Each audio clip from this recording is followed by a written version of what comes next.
Uau, uau, vamos lá, gente. Lucas, Evangelho de Lucas, estamos no capítulo 22, estudando domingo a domingo o registro de Lucas sobre a vida de Jesus, as palavras de Jesus, as realizações de Jesus. Estamos construindo na nossa cabeça, no nosso coração, esse cenário, que dia a dia, domingo a domingo, vai sendo acrescentado aqui nas conversas que temos. Eu quero só, antes da leitura, te lembrar que Jesus está em Jerusalém. O momento é tenso. O sistema quer destruir Jesus. Jerusalém está completamente lotada de gente que foi até lá para celebrar a Páscoa. A cidade está apinhada de gente. Os líderes religiosos já espalharam o cartaz de procura-se Jesus. Eles já começaram a trabalhar politicamente para que Jesus seja preso de alguma forma. E aí nós temos esse cenário, um cenário tenso, um cenário difícil. E semana passada nós falamos um pouquinho sobre a primeira parte desse momento, onde vimos ali Lucas registrando a traição de Judas e também a preparação da ceia. Então, tudo isso compõe o cenário que nos leva ao texto de hoje, Lucas 22, 19, que diz: E pegando um pão, tendo dado graças, o partiu e lhes deu, dizendo: Isto é o meu corpo que é dado por vocês. Façam isto em memória de mim. Do mesmo modo, depois da ceia, pegou o cálice, dizendo: Este cálice é a nova aliança no meu sangue derramado por vocês. O que é que está acontecendo aqui, gente? Jesus está ressignificando a Páscoa. E esse é o registro que Lucas faz. Esse movimento de Jesus em ressignificar a Páscoa. Nós estamos falando de judeus, para quem a Páscoa é muito, muito, mas bota importante aí, não é? Muito importante. E agora, ele está mais uma vez celebrando a Páscoa com os discípulos. Mas diferente das outras vezes, Jesus agora apresenta um novo jeito de fazer esta celebração. Ele ressignifica a Páscoa. Nós vamos entrar num ponto muito importante rapidamente para falar sobre este momento protagonizado por Jesus e pelos seus discípulos, que é essa observação que nós fazemos a respeito do Antigo Testamento. Como eu falei, nós temos ali um cenário composto por judeus que celebram a Páscoa. Por quê? Porque foi uma ordenança divina. Eles deveriam se lembrar daquele dia em que saíram do Egito. E toda essa refeição, ou melhor ainda, toda essa cerimônia é ditada por Deus a Moisés. Isso está lá em Êxodo. Vocês vão celebrar esse dia. Vocês vão comer um cordeiro e não vão deixar nada desse cordeiro. Vocês vão comer ervas amargas para se lembrarem do amargor da escravidão. Vocês vão passar o sangue desse cordeiro nas portas. Se lembram disso? Não é? Lembrem-se disso. Esse é a proposta de Moisés ao povo, baseada naquilo que Deus havia dado a eles, uma instrução. Tudo isso tipifica alguma coisa. É isso mesmo. É bom nós lermos o Antigo Testamento sempre através dos olhos do Novo Testamento. Nós olhamos para trás com as lentes do Novo. E esse é um tipo de evento que tipifica algo, que é um anúncio de algo, que diz: vai chegar o dia que o verdadeiro cordeiro será morto. Esse aqui é transitório, esse aqui é um animal, esse aqui é passageiro, mas chegará o dia em que o verdadeiro cordeiro, aquele que foi visto por João, esse é o cordeiro de Deus que tira o pecado do mundo. Então, lá no Antigo Testamento há um apontamento para o novo, o dia que o verdadeiro cordeiro morrerá, o dia que o verdadeiro sangue será passado não um umbral nas portas, mas em nós, como seres humanos, como humanidade, seremos banhados por este sangue. Então a gente olha para o antigo e faz a leitura a partir do novo. É claro que temos que tomar um cuidado para não encontrar Jesus onde ele não está.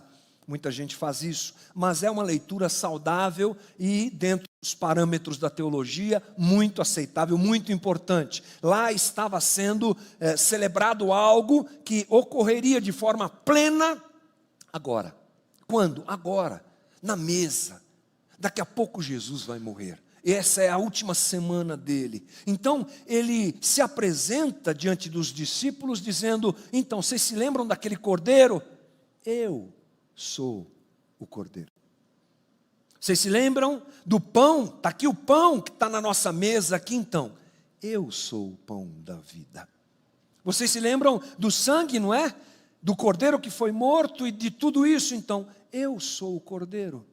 E é o meu sangue que vai banhar a vida da humanidade, permitindo uma reconexão com Deus e o perdão de todo o pecado. Então Jesus está ressignificando, por isso que nós até celebramos a Páscoa, a gente troca um ovo, a gente se lambuza de chocolate, faz um pouco tudo isso, mas nós entendemos que a Páscoa é a celebração da morte e da ressurreição de Jesus Cristo. E aqui nós temos uma fala de Jesus muito importante, aliança. Este sangue, esse cálice representa o meu sangue, é uma nova aliança. A palavra aliança para nós é muito importante. É uma palavra que está presente no texto bíblico constantemente e que fala sobre a maneira como Deus se relaciona com o homem. Como é que Deus se relaciona com o homem? Através de alianças. É assim que Deus faz. É um pacto de Deus com o seu povo. Nós temos, por exemplo, explicitamente lá no Antigo Testamento, Deus fazendo uma aliança com Noé, né? Quando você vê o arco-íris, você já lembra disso. É uma aliança. Você tem Deus fazendo uma aliança com Abraão, chamando Abraão: sai da tua terra, da tua parentela, Gênesis 12, lembra disso? Vai para a terra que eu vou te mostrar, eu vou fazer de você uma grande nação, um grande povo. É uma aliança que Deus faz. Depois, mais à frente, no Êxodo, você encontra essa aliança que eu citei agora há pouco, é a aliança de Deus com Moisés, é a aliança de Deus com o povo, é a constituição de uma nação que sai do Egito, é uma família que entra no Egito e um povo que sai do Egito. E aquele povo tem uma aliança com esse Deus. E essa aliança vai acontecendo, se fortalecendo, se renovando e chega até nós. O interessante é que no próprio Antigo Testamento, nós temos o registro de uma aliança diferente, eu diria. Uma aliança muito interessante, a narrativa do Antigo Testamento é interessante. Eu quero ler com você, porque eu falei de Noé, falei de Moisés, falei de Abraão, mas mesmo lá no Antigo Testamento, eu tenho a citação de uma aliança nova. Está em Jeremias 31, por exemplo. Jeremias 31, 31. Eis aí vem dias, diz o Senhor, em que firmarei uma nova aliança com a casa de Israel e com a casa de Judá. Não segundo a aliança que fiz com seus pais, no dia em que os tomei pela mão para os tirar da terra do Egito. Está vendo? Não é aquele tipo de aliança, é outra. Pois eles quebraram a minha aliança, apesar de eu ter sido esposo, diz o Senhor. Porque esta é a aliança que eu farei com a casa de Israel depois daqueles dias, diz o Senhor. Na mente lhes imprimirei as minhas leis, também no seu coração as inscreverei. Eu serei o Deus deles, eles serão o meu povo. Não ensinará jamais cada um ao seu próximo, nem cada um ao seu irmão, dizendo: conheça o Senhor, porque todos me conhecerão, desde o menor até o maior, diz o Senhor, pois perdoarei as suas iniquidades e dos seus pecados jamais me lembrarei. É um anúncio no Antigo Testamento desse momento que está sendo celebrado por Jesus e que vai se concretizar na cruz. Olha que coisa interessante, gente. É uma aliança que vem, uma aliança que vai sendo renovada, mas vai anunciando, o Antigo Testamento vai anunciando uma aliança definitiva, que acontece na pessoa do Cristo. E aqui está ele, apresentando ao homem, diante dos seus discípulos, uma aliança de misericórdia, porque tudo se cumpre nele. Amém. Tudo se cumpre nele. Se você ainda não leu com calma, leia Colossenses capítulo 1, faça esse exercício. Tudo se condensa e se cumpre nele. e é uma aliança de misericórdia, gente. Aí você tem o Pentateuco, vamos dar mais uma olhadinha rápida lá no Antigo Testamento, registrando isso. Você tem criação, você tem queda, e você tem uma aliança proposta por Deus para a redenção do homem. Está lá em Gênesis, Êxodo, aqueles primeiros 5 livros que mostram esse movimento de Deus. E ainda que o povo fosse infiel, mesmo lá, sendo Israel infiel, melhor dizendo, Deus se mantém fiel à sua vontade. E Cristo vem cumprir esse movimento e selar de uma vez, trazer a plenitude dessa misericórdia manifesta por Deus na história humana. Agora ela se cumpre plenamente. É o Cordeiro de Deus, como eu disse, que tira o pecado do mundo, que está diante dos seus discípulos, ressignificando aquela Páscoa. Agora o Cordeiro sou eu, agora o sangue é meu, agora o pão é a minha carne. Agora vocês celebram outro movimento, ou a finalização, ou a plenitude desse movimento divino, apresentado pelo texto bíblico durante a história humana. É o que Cristo está fazendo. Muito bem. Então é assim que a gente celebra a Páscoa, a ceia, perdão. É por isso que a gente celebra a ceia, não é? É por isso que nós sentamos à mesa do Cordeiro. Mas aí o texto continua, e eu quero destacar antes de ler, que aqui Jesus apresenta todos os seus discípulos de maneira igual. Olha só o que diz o versículo 21, na sequência, Lucas 22, 21. Mas eis que a mão do traidor está comigo à mesa. Pois o Filho do Homem vai segundo o que está determinado, mas ai daquele por quem ele está sendo traído. Então começaram a perguntar entre si, qual deles seria o que estava para fazer isso? Houve também entre eles uma discussão sobre qual deles parecia ser o maior.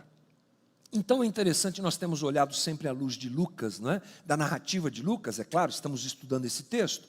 E Lucas, diferente dos outros evangelhos, ele não mostra a saída de Judas para fazer o acerto com a liderança religiosa que o compra.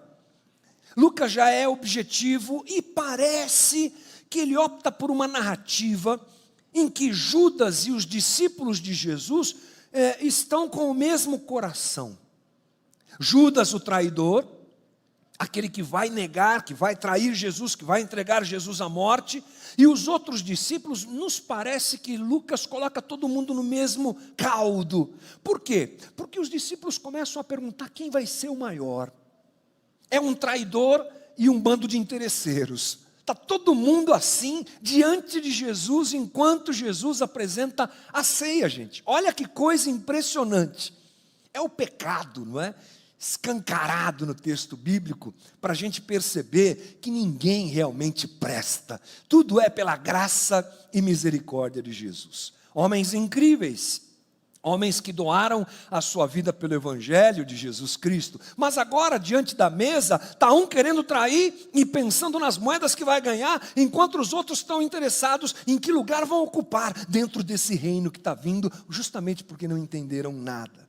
Judas trai, e os discípulos discutem quem é o maior e sobre quem seria o maior. Tudo isso, a traição de Judas e a postura dos discípulos, traem o reino. Não é só a traição de Judas, os discípulos também estão traindo Jesus, e ele percebe o coração deles, ele sabe o que está acontecendo. É o pecado e o mal presente no coração de todos que é exposto por Jesus. E aí Jesus, percebendo isso, e sabendo que Judas não tem jeito, porque ele, Jesus, está trilhando o caminho que foi determinado pelo Pai, ele vai para a cruz, mas ai daquele que vai se tornar o traidor. Nós falamos um pouco mais sobre isso semana passada, né? Um pouco melhor sobre essa situação, mas sabendo que Judas não vai ter jeito, e que os discípulos estão vivendo uma crise, ele se dirige mais a eles.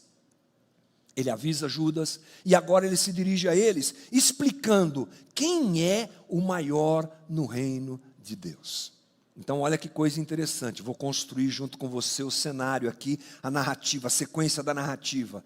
A mesa está posta, Jesus apresenta os elementos da ceia, fala sobre o pão, fala sobre o cálice e diz: agora a ceia de vocês é essa aqui. Porque eu sou o cordeiro, eu sou o pão, e o meu sangue é que proporciona redenção do pecado. Aí ele percebe esse movimento dos discípulos e do coração dos discípulos e também de Judas, e aí ele entra com uma explicação, com uma exortação para eles.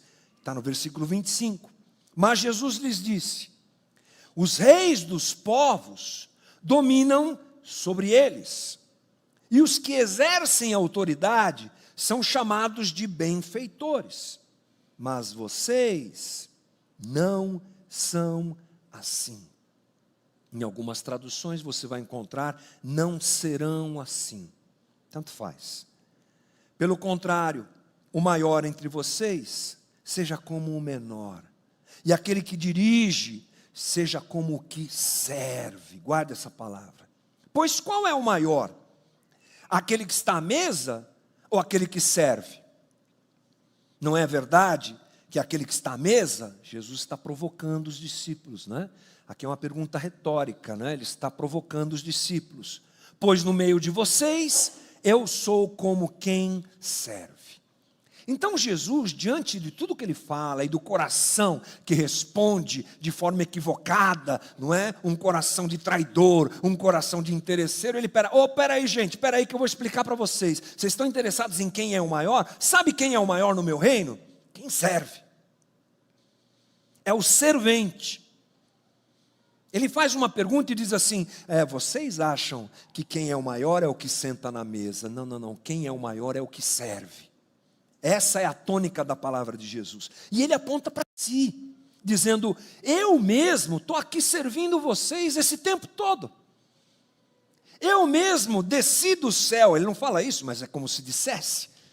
Eu mesmo vim para ser servo. Paulo vai falar isso melhor em Filipenses, texto clássico, quando a gente fala desse movimento da liderança servil de Jesus. Eu vim aqui, estou aqui servindo vocês, e daqui a pouco vou servir vocês na cruz. Daqui a pouco vou fazer o ato de serviço maior que existe, que é a cruz. E ele aponta para si. E a palavra que serve, ou a palavra servente, digamos assim no texto, é um verbo, é um particípio presente do indicativo ativo. Tudo bem.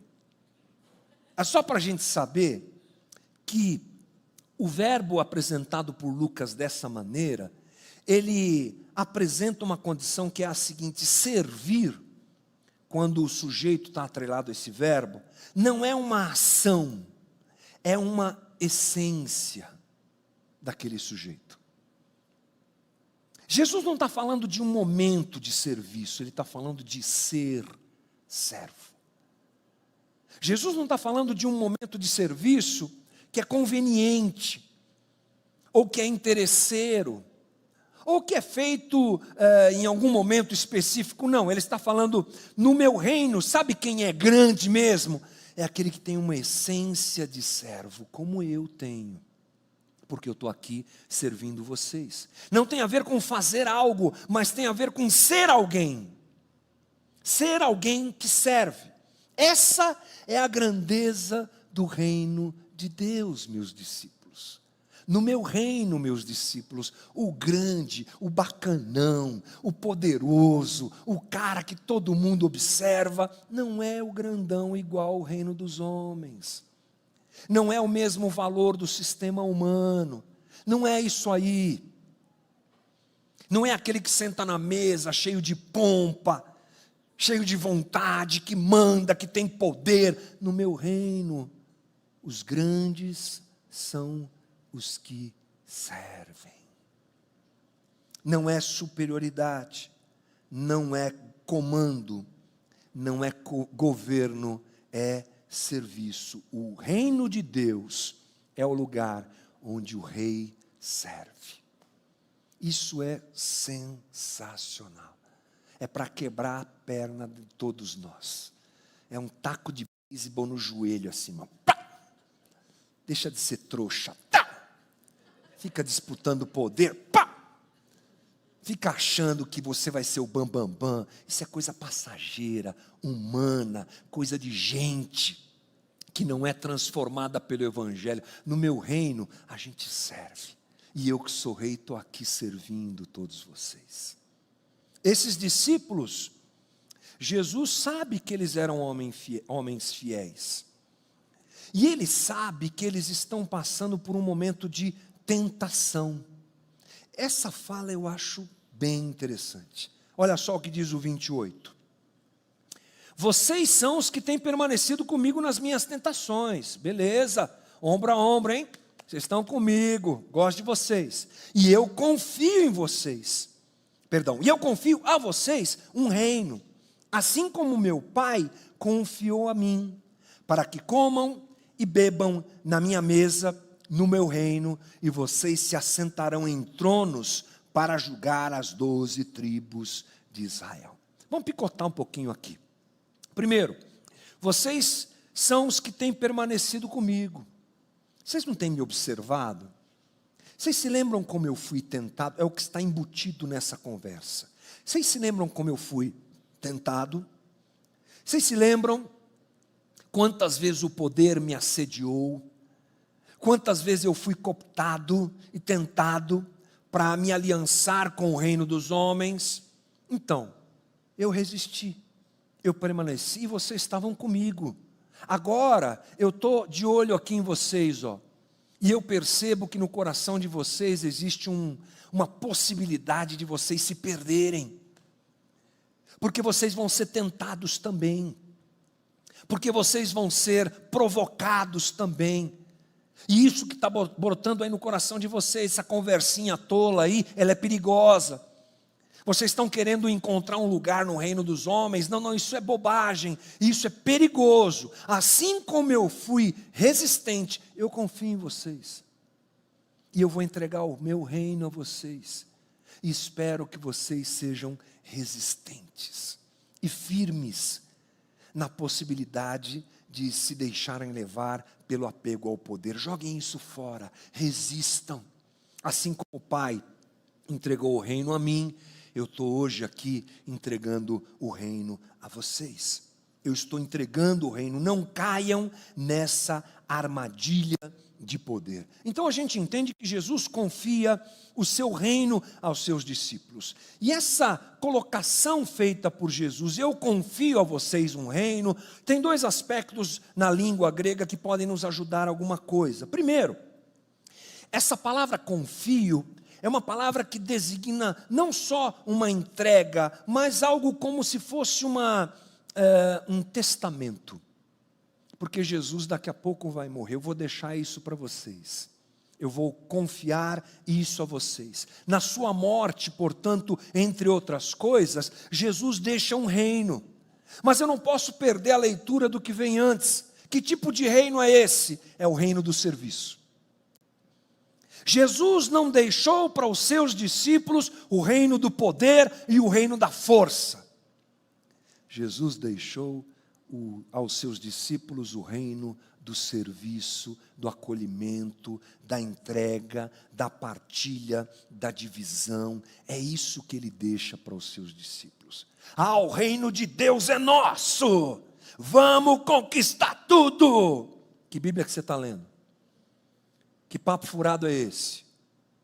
Você não prestou atenção no que Jesus falou? Aliás, não foi só aqui, vários momentos, Jesus está colocando esse contraponto. Meu reino não é assim. Meu reino é do serviço.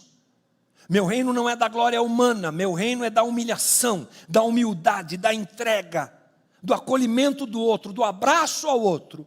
Esse é o meu reino, e ele confia isso aos seus discípulos. Ou seja, qualquer tipo de apresentação diferente do reino de Deus é uma violência à própria obra que Jesus tão perfeitamente ou perfeitamente fez em direção aos seus discípulos e a nós. E a outra coisa é que essa palavra, confiar, no campo semântico do grego, lá, só para a gente falar aqui e você entender, é uma palavra que tem a ver com aliança. Olha que interessante. Deus vem fazendo a sua aliança com o homem no decorrer da história. Vem construindo isso. Eu já expliquei aqui a validade e a importância de nós não lermos só o texto assim, sabe? Essa palavra que significa isso, como a gente faz aqui de vez em quando, é importante, é legal. Porque o grego explode uma série de coisas, mas é bom a gente fazer assim também. Opa, Gênesis, início de tudo, perfeição, mas daqui a pouco o homem fica interesseiro, desobedece Deus e pecado, aquela coisa toda que a gente sabe, ele se revolta contra Deus, aí você vai acompanhando, você vai enxergando, é aliança, é misericórdia, é mais uma tentativa, é mais um movimento, aí aparece aqui, mais para o fim, Jesus. Aí vem aquele que apresenta essa aliança definitiva, é nesse ponto que nós estamos.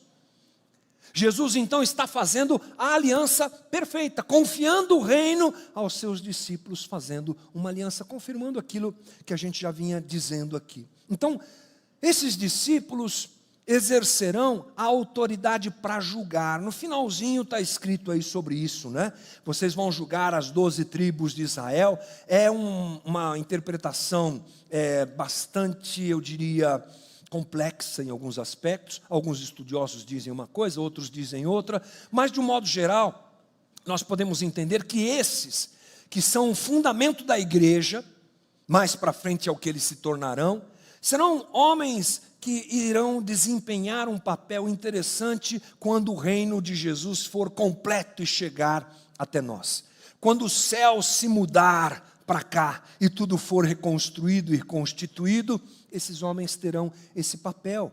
Por quê? Porque Deus os escolheu para isso. E o papel não será só julgar Israel, mas julgar a humanidade de modo geral. Mas o importante é que esses discípulos no reino que virá, exercerão essa autoridade com um coração de servo humilde.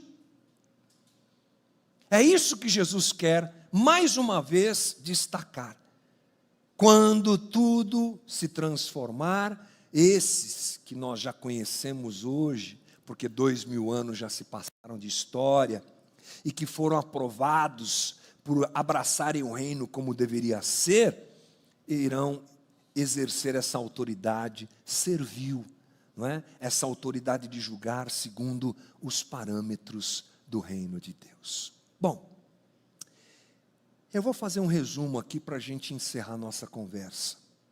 E eu acho que cabe nós entendermos esse trecho dessa maneira, não é? Corrente, para a gente sair daqui edificado nessa manhã, irmão. Então Lucas está dizendo o seguinte, ô Teófilo, lembra que Lucas escreve para Teófilo? Então, Jesus está na mesa junto com os seus discípulos. Nessa mesa tem um cordeiro, que é o próprio Cristo. É o cordeiro que se entrega, é o cordeiro que se autonega, é o cordeiro que vai para o sacrifício, é ele que está na mesa. Ele também é o pão, dele também é o sangue, tudo está ligado a ele, Jesus Cristo. Ele oferece uma nova aliança entre Deus e os homens.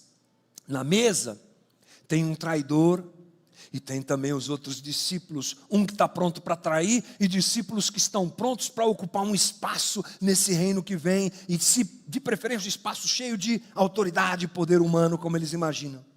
Jesus está dizendo que a grandeza não é ser o maior, mas ser quem serve, ser alguém que serve. Jesus encerra dizendo, vocês viram as minhas tentações, vocês precisam vencer isso aí, vocês não poderão julgar pela ótica do poder, mas pela ótica do serviço. No meu reino, tudo acontece a partir de um coração que serve. O que é que a gente aprende aqui, gente? A gente aprende primeiro a fidelidade e a misericórdia desse Deus que persiste em amar o homem pecador. Esse Deus que cria o homem na perspectiva de um pecado que vai acontecer. Porque Apocalipse diz que a cruz existe desde o começo dos tempos, desde a eternidade. Deus já sabia da escolha que o homem ia tomar. É uma coisa louca perceber o amor de Deus nisso, né? Mas o homem erra. E Deus insiste. Oh, Deus insistente em seu amor, é esse Deus do Evangelho. como ele insiste, vai amando, vai renovando a aliança. Vocês pecaram, vocês se rebelaram, não, Israel, de novo não, por favor, quase, né, Deus dizendo, por favor, não faça isso, ó bobagem. Ele está insistindo, até que chega ele mesmo, encarnado, para fazer de uma vez por todas o sacrifício que redime a humanidade. Deus é misericordioso e insistente, irmão. A segunda coisa que ele diz: no meu reino não é assim. No meu reino as coisas funcionam diferentes. Sentem-se à mesa a partir dessa perspectiva. Olhem para mim, eu estou me sacrificando, eu estou me entregando, eu estou me violentando aqui, eu estou me colocando voluntariamente para o sacrifício. Venham atrás de mim. Façam isso uns pelos outros, porque essa é a essência do meu reino. Que Deus nos ajude, irmão, em nome de Jesus, a não transformarmos o Evangelho naquilo que ele não é, porque Jesus morreu por isso. Que Jesus nos afaste da violência de pegarmos o Evangelho e transformarmos em qualquer coisa que não seja o Evangelho, só para alimentar o nosso ego, só para aproveitar, só para termos um destaque, só para sei lá o quê, só para termos um Deus nos servindo. Em nome de Jesus, que isso fuja da nossa vida e a gente se prostre, como o próprio Rei se prostrou para nos servir com a sua vida. Amém, irmão?